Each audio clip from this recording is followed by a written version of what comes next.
जंगे अजीम दोम में, जबकि दुनिया अपने आप को उस वक्त बड़ा बाशऊर समझ रही थी। एक तरफ जर्मनी है, एक तरफ अमेरिका है, एक तरफ जापान है, दुनिया की बैनुल अक़वामी ताकतें हैं। और सेकंड वर्ल्ड वॉर में, जंगे अजीम दोम में, यह बाकायदा ऑन द रिकॉर्ड है, तकरीबन 8 करोड़ इंसान मारे जाते हैं। हजार लाख नहीं, तकरीबन 8 करोड़ इंसान मरते हैं। वजह क्या थी? एक बहुत बुनियादी वजह सिर्फ और सिर्फ ये थी कि बैनुल अक़वामी ताकतें चाहती थी कि जो नया नया ज़मीन के अंदर खजाना पेट्रोल और तेल का दरियाफ्त हुआ है, इसके ऊपर कब्जा हमारा होना चाहिए।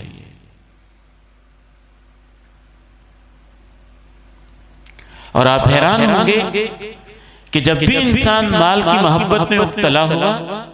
उसने ऐसे घिनौने जुर्म किए, ऐसे खतरनाक जुर्म किए, और इस कदर वहशियाना जिंदगी पे उतरा,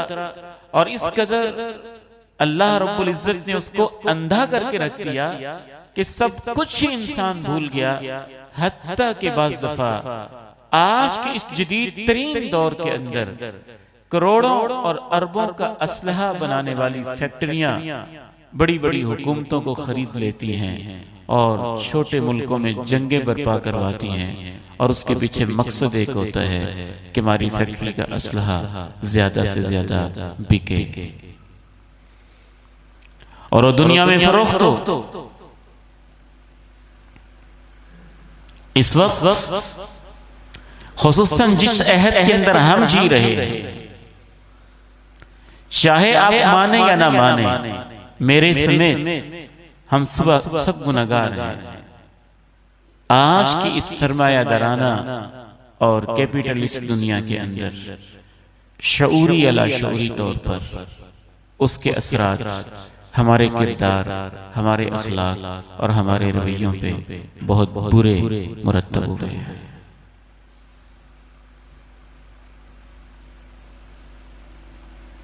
क्या ये हकीकत नहीं है कि एक मरले के लिए 5-5 इंसान तशद्दुद के साथ कत्ल किए गए और मारे गए? क्या ये हकीकत नहीं है कि माल की खातिर भाई भाई से जुदा हुआ? क्या ये हकीकत नहीं है कि माल की वजह से बाप और बेटे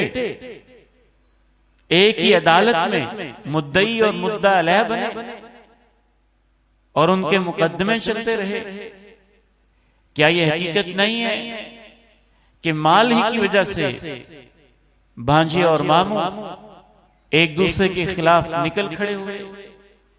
क्या यह हकीकत नहीं है कि माल चाहे उसकी जो भी शक्ल हो, माल सिर्फ पैसा नहीं है, माल अरबी जुबान का एक जामे लफ्ज है, चाहे वो सोने की शक्ल में हो, दिरहम की शक्ल में हो, चांदी की शक्ल में हो, दिनार की शक्ल में हो, जानवर की शक्ल में हो, मकान की शक्ल में हो, जमीन की सूरत में हो, करेंसी की सूरत में हो, सबके ऊपर लफ्ज माल ही बोला जाता है। क्या यह हकीकत नहीं है कि माल ही की खातिर इंसान ने अपनी इज्जत तक को नचाना और उसको बेचना और सरे बाजार उसको फरोख्त करना मामूली चीज समझ लिया? और खुसूसन जिस चीज के पीछे आज के इंसान को माल नजर आया, हलाल और हराम की परवाह किए बगैर हम एक मुकद्दस जगह पे बैठे हुए हैं, और इस मुकद्दस जगह पे बैठे हुए हमारा ज़मीर इजाजत नहीं देता ऐसे हक़ाइक़ और ऐसी रियलिटीज हैं कि जिनको बयान करते हुए भी इंसान शर्म महसूस करता है। दुनिया की वो इंडस्ट्रीज जो इस वक्त दुनिया में माल कमाने का बहुत बड़ा जरिया है, उनमें से एक बहुत बड़े हिस्से का नाम पोर्नोग्राफी है और दुनिया चंद टकों और पैसों की खातिर गंदी तरीन तस्वीरें इंटरनेट के ऊपर अपलोड की जा रही हैं कि ठीक है चंद पैसे तो आ रहे हैं। ये अल्लाह के पैगंबर की हदीस की तशरीह तो है कि मैं ये नहीं डरता कि तुम गरीब हो जाओगे, मैं तो इससे डरता हूं कि दुनिया में माल खुला हो जाएगा और फिर लोग उसकी मोहब्बत के अंदर मुब्तला हो जाएंगे, और जब तुम उसकी मोहब्बत के अंदर मुब्तला हो जाओगे तो फिर ये माल तुम्हें वैसे तबाह करेगा जैसे पहली उम्मतों को तबाह किया।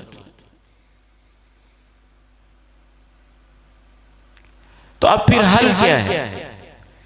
कि माल के बगैर गुजारा भी नहीं है। इंसान बीवी बच्चों को पाल नहीं सकता, अपने सर को छुपाने के लिए छत नहीं डाल सकता, हत्ता कि बैतुल्लाह का हज नहीं कर सकता, उम्रा नहीं कर सकता, मस्जिद नहीं बना सकता, मदरसा नहीं बना सकता, एक ईंट नहीं लगा सकता, एक बुनियाद खड़ी नहीं कर सकता, एक मजदूर नहीं रख सकता, दुनिया का कोई काम नहीं कर सकता। जरूरत भी है। और दूसरी तरफ अगर माल की मोहब्बत इंसान के दिल में शदीद हो जाए तो अंधा भी हो जाता है, बहरा भी हो जाता है, गूंगा भी हो जाता है, मुतशद्दिद भी हो जाता है, कारून भी बन जाता है, फिरौन भी बन जाता है, और अखलाकियात से गिर भी जाता है। इसका इलाज जो हमारी शरीयत ने तजवीज किया है, जो अल्लाह ने बताया है और जो अल्लाह के रसूल ने बताया है, वो मैं आपको कुरान की आयत पढ़ के बताता हूं। इसके अलावा कोई इलाज नहीं है। अब दुनिया वालों ने बड़े इलाज किए, कदीम दौर के अंदर भी, जदीद दौर के अंदर भी। कदीम दौर के अंदर तो बाज़ लोगों ने कहा कि इस मसले का इलाज यही है दुनिया से किनारा कशी की जाए, जंगलों में रहा जाए, माल कमाया ना जाए, कुटिया में गुजारा किया जाए। हमारे दीन ने कहा ये तो बिदत है, ये जिंदगी से फरार है, ये सुस्ती है, जिम्मेदारियों से जान छुड़ाने का एक बहाना है। हमारे दीन ने उसे पसंद नहीं किया। जदीद दौर के अंदर दुनिया ने उसके दो हल निकाले। एक कम्युनिज्म का नजरिया आया और उन्होंने कहा कि माल की वजह से ही दुनिया में लड़ाइयां होती हैं, माल की वजह से ही झगड़े होते हैं, माल की वजह से ही सब फसादात होते हैं, लिहाजा सब इंसानों से माल ले लिया जाए, किसी की कोई मिल्कियत ना हो और सब के सब अपनी अपनी जगह पे काम करें और माल हुकूमत के कंट्रोल में हो, ना किसी का जाती मकान हो, ना किसी की जाती पैसे हो, ना किसी की जाती जायदाद हो, सब का सब हुकूमत के पास हो और हुकूमत हर बंदे की जरूरत के मुताबिक उनको कुछ न कुछ देती रहे।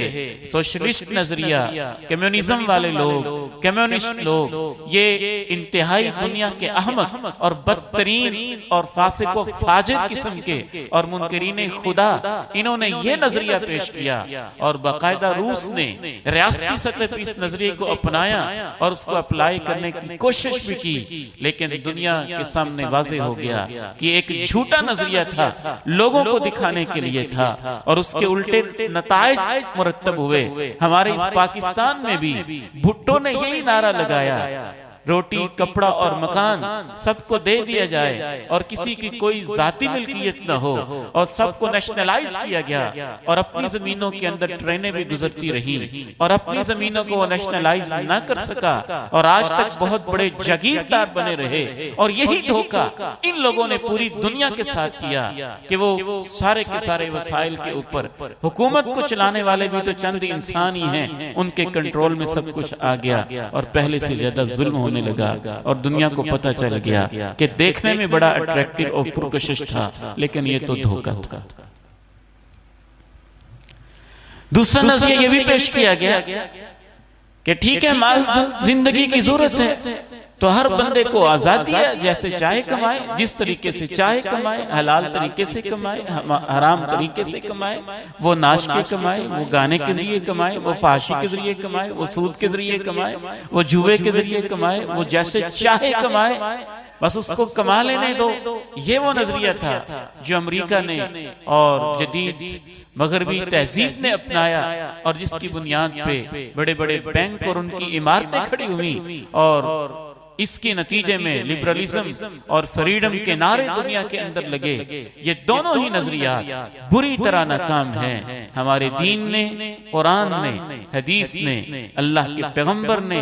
वो नजरिया पेश किया जो दुनिया का सबसे कामयाब तरीन और अजीम तरीन नजरिया है कि हर इंसान को माल कमाने की आजादी दी जाए, लेकिन कुछ रूल्स रखे जाएं कि ये हलाल है, ये तरीका हराम है। हलाल तरीके से कमा सकते हो, हराम तरीके से कमा नहीं सकते हो। और दूसरा हाल ये है कि जब वो कमा ले तो कमाने के बाद अपने माल में से कुछ हिस्सा उसको पाबंद किया जाए कि तुमने अल्लाह की राह में देना ही देना है। जब वो अल्लाह की राह में कमाते हुए भी देखेगा कि हलाल तरीके से कमाना है, हराम जरिए से नहीं कमाना, और लगाते हुए भी देखेगा कि मेरे इस माल में अल्लाह ने मेरे मुआशरे का हिस्सा भी रखा है।